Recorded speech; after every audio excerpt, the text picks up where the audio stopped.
Hello, and welcome to the Itty Has a YouTube channel. Today, we're going to be talking about the real-life Jon Snow. And for those of you who don't know, Jon Snow was a character from the hit HBO show Game of Thrones. And one of the reasons he was so interesting was because nobody knew who his parents were, but there was a sense he was meant for great things. And today, we're going to be talking about his real-life counterpart, Sudangphaa. Sudangphaa grew up believing himself to be the son of a humble Brahmin. In actuality, he was the son of the former Ahom King, Teal'c. In the early 1380s, Teal went on an expedition against the rival Chutia kingdom in order to avenge the murder of his older brother and predecessor. He appointed his senior queen as regent to rule in his absence, which at the time seemed like a good idea given her experience and political skills. However, it turned out to be a disaster. His senior queen had not given him any children, so when she learned that his junior queen was pregnant, she felt threatened and devised a plan to remove the other queen. This plan involved concocting a series of lies and grievances against the junior queen and having her people make the claims against the woman. Evidence was then planted so that the ministers investigating the claims had to conclude that they were true. When the ministers reported to the senior queen that they believed that her junior partner was guilty, she ordered the other woman beheaded. The ministers were shocked by this, and knowing that the junior queen was pregnant, instead decided to send her away on a boat that sailed down the Dihing River. Once they had done this, they returned and told the elder queen that the junior queen was dead, and that the threat was no more. In reality, the junior queen arrived in Habung, a region that was then under the control of the Chutia kings. There, she was discovered by a Brahmin who took her to his house for shelter, and whilst there, she gave birth to a son, and after suffering complications, passed away. But not before telling the Brahmin the truth about her son's origins, and getting a promise from the Brahmin to raise the boy as his own, and to tell him the truth when the time was right. While Sudangphaa was being raised in Habung, his father returned from his campaign and was horrified to learn of the death of his second wife, especially when a new and impartial inquiry ordered by the king found that his second wife was actually innocent.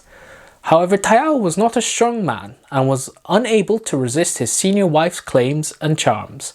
As such, a feeling developed amongst the Ahoms that he was a coward, especially when he allowed her to get away with numerous atrocities.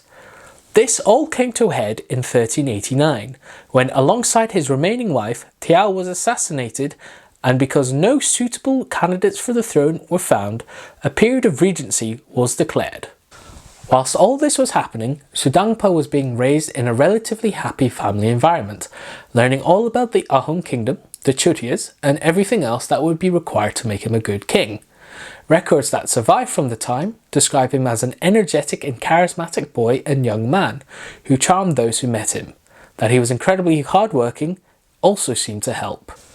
In 1397, a trader travelled from the Ahom kingdom to Habung, and upon arriving into the region became aware of rumours of a princely-looking fellow in one of the villages, who supposedly bore a striking resemblance to the late Ahom King. Deciding to investigate these rumours himself, the trader went to the village and there found himself staring at Sudangphaa. So startlingly similar was the resemblance to the former Ahom King that the trader started making inquiries about who the boy was and where he lived. These inquiries led him to the boy's father, the Brahmin, who informed him of the truth. The trader decided to do his patriotic duty and returned to the Ahom kingdom, where he informed one of the main members of the Regency Council. The council conducted their own inquiries, including meeting with the boy himself, upon which they all remarked at the similarity in appearance to the former king and his brother.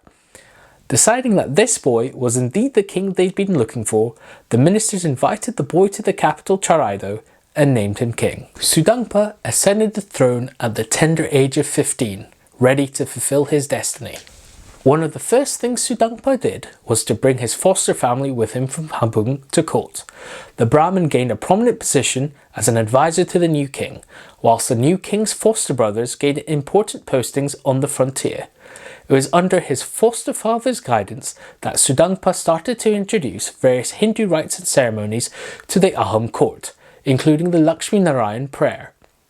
And whilst you might expect many to oppose these new changes, surprisingly there wasn't much vocal opposition. Whilst it would take a few more generations before there was full-scale Ahom induction into Hinduism, the seed had been planted and curiosity was beginning to take over. Of course, all was not sunshine and roses for Sudangphaa.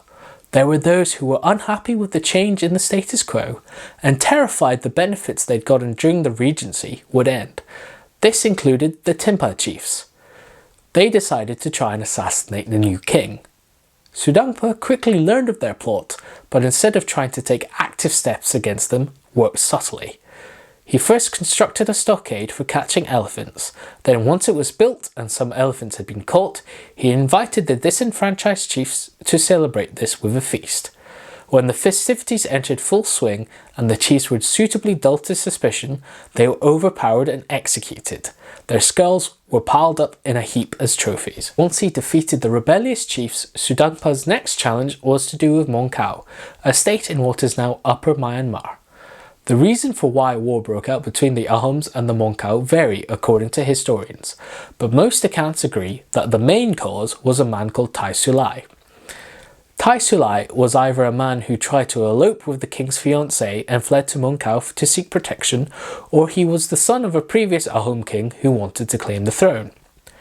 Regardless of what Tai Sulai actually did, the king of Mong Khao decided to end centuries of friendship with the Ahom kings and sent an army to invade the kingdom under the command of Sulai.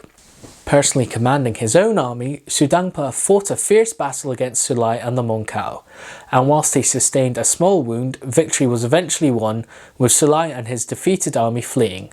They were chased by the Ahoms until they reached the Patkai Hills, at which point the Ahoms stopped chasing.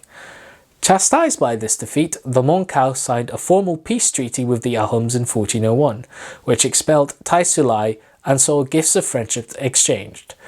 It is believed that the consecration of a solemn oath to formalise the treaty with a cutting up of a fowl led to the formation of the word Patkai, as the full word Patkai Sengu means cut fowl oath sworn. In 1403, following the peace treaty with Mong Khao, Sudangphaa decided to move the capital from Choraido to Chargua, which is near the Dihing River. Following the establishment of a new capital, Sudangphaa performed the first enactment of the coronation ceremony, which would become the traditional ceremony of the Ahom kings for the next 400 years. The ceremony, called the Singari Harotwa ceremony, was named as such due to the wood from the Singari tree, which was used to construct the platform that the king would sit on during the ceremony. During these years of peace, Sudangphaa managed to reform elements of the administration of his kingdom, improving revenue collection and making note of various other elements that needed reform. However, he would not get the chance to enact these reforms. During the years of peace, after his failed expedition, Tai Sulai had wandered aimlessly from place to place, never staying anywhere for long, and yet he still harboured ambitions to take the Ahom throne. Eventually, he ended up in the Kamata kingdom, and when Sudangphaa demanded that the Kamata king hand him over, the man refused, and war broke out between the two kingdoms. However, unfortunately for Tai Sulai, at the moment that the Kamata and the Ahoms were about to do battle, the Muslim rulers of Bengal decided to invade Kamata, forcing the Kamata king to seek peace with the Ahoms. A Kamata princess was given to Sudangphaa in marriage, with her dowry being 2 elephants and many horses, as well as servants and gold and silver. As for Tai Sulai, he seems to disappear from the records at this point and never shows up again. Rest must have been a foreign word to Sudangphaa, because shortly after dealing with the Kamata kingdom, various tribes decided that now they wanted to rebel, and they did this by refusing to pay the customary tribute. It was found, however, that the king of Mong Khao was encouraging the rebels. Sudangphaa sent a strongly worded letter to his fellow king about this, and it seems to have done the trick, for the king of Mong Khao wrote to the tribal chieftains, telling them not to expect further aid from him. Without a strong supporter, the rebels had to submit to Sudangphaa's authority. In 1407, at the age of 25, Sudangphaa died suddenly, and one chronicler states that this was because he overindulged in the sins of pleasure, but other accounts dispute this assessment by pointing to his sense of duty and the hard work he put into correcting the issues within the Ahom kingdom. He was young and energetic, but despite the challenges he faced during his reign, he never once complained or lost his nerve. Instead, he dealt with each problem with determination and wit. His reign was an important one for the Ahoms, for he introduced the coronation ceremony that would be followed until the end. And he also started the process of Hinduization that would shape the Ahoms for centuries to come.